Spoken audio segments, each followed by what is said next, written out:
What if the difference between a book that sits on the shelf and one that becomes a bestseller comes down to these 5 writing techniques? What if I told you that 5 very simple techniques separate the best-selling authors from everyone else? And what if you could master one of them in the next 30 minutes of your writing?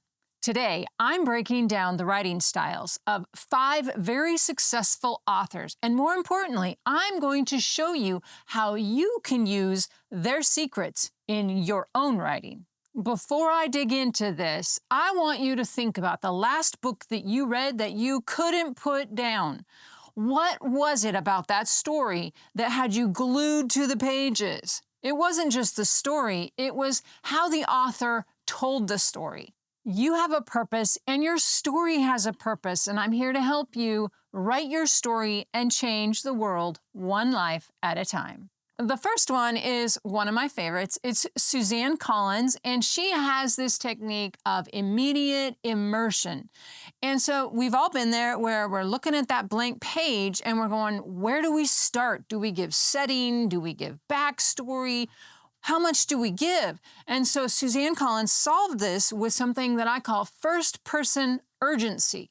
The Hunger Games drops you immediately into Katniss's mind with sentence 1.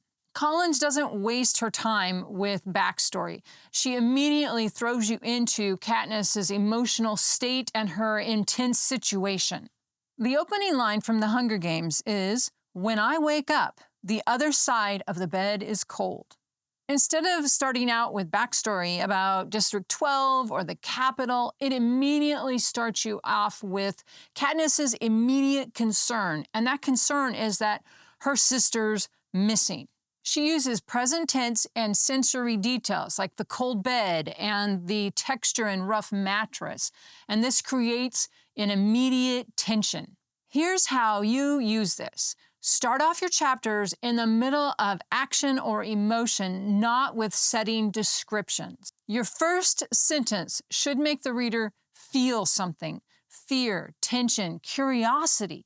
And then you can weave in the necessary backstory information with the character's actions and reactions and the character's thoughts throughout the scene. Be honest, how many of you start with backstory? I've done it. The truth is that it can be really tempting to start that way, but the reader doesn't need to know the backstory or the history of your character to fall in love with your character or become emotionally invested in your character's story. And number 2 is Stephen King's conversational voice. Stephen King's secret weapon is his invisible intimacy. He writes like he's sitting across from you at the coffee shop, telling you this fascinating story. He's not lecturing, he's sharing personal insights. He uses contractions. He starts sentences with and but, and he likes to ask rhetorical questions. From On Writing, he says, "I'm convinced that fear is at the root of most bad writing." King writes like he's sitting at a coffee shop having the conversation. His conversation is very much like real people instead of formal speech. Your takeaway is to go through and read your dialogue out loud. And if it sounds robotic, then add contractions, interruptions, incomplete thoughts. Real people don't talk in perfect sentences. So write your story as if you are telling it to your best friend. And number 3 is Gillian Flynn's psychological tension. Gillian Flynn masters uncomfortable truth-telling. She makes you feel like you're reading someone's secret diary. You want to know her secret?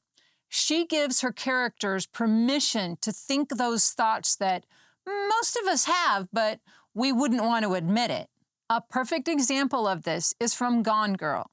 I often don't say things out loud, even when I should. I contain and compartmentalize to a disturbing degree.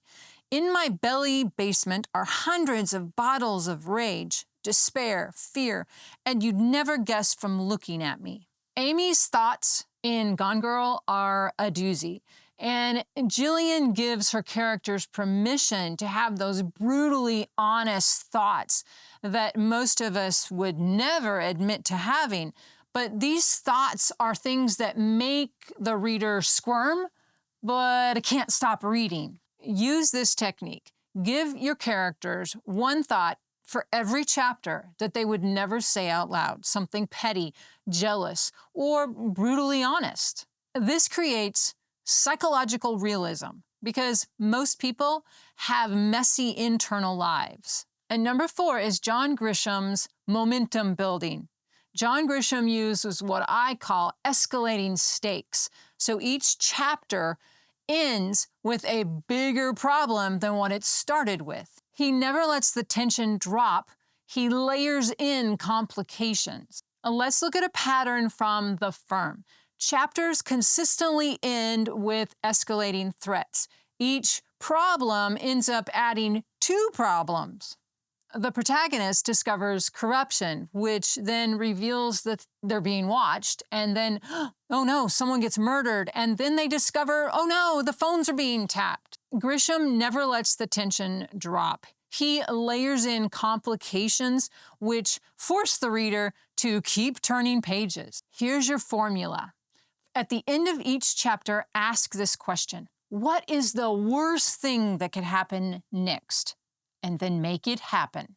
But here's the key. Make each problem create 2 new problems. And this will keep the reader turning the pages to find out how your character is going to handle this mounting pressure. And number 5 is Maya Angelou's emotional authenticity. Maya Angelou's power comes from vulnerable specificity. She doesn't write, "I was sad." She writes about the weight of sadness, how it felt in her chest, and what it made her want to do. Our example is from I Know Why the Caged Bird Sings. Instead of writing, "I felt scared," she writes about physical sensations, the rust on the razor that threatens the throat, to describe feeling like an outsider. Maya transforms abstract feelings into concrete experiences that the reader can actually experience in their body. Your technique is this. Replace all of your emotion words with a physical sensation. Instead of the word angry, perhaps you could have the heat crawling up the back of the neck. Or instead of nervous, my stomach felt like a box of jumping crickets. This makes emotions raw and memorable. So choose one of these 5 techniques and use it in your next writing session. And then once you master that one, then add another one in.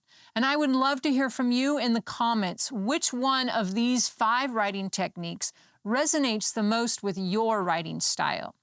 Thanks for watching.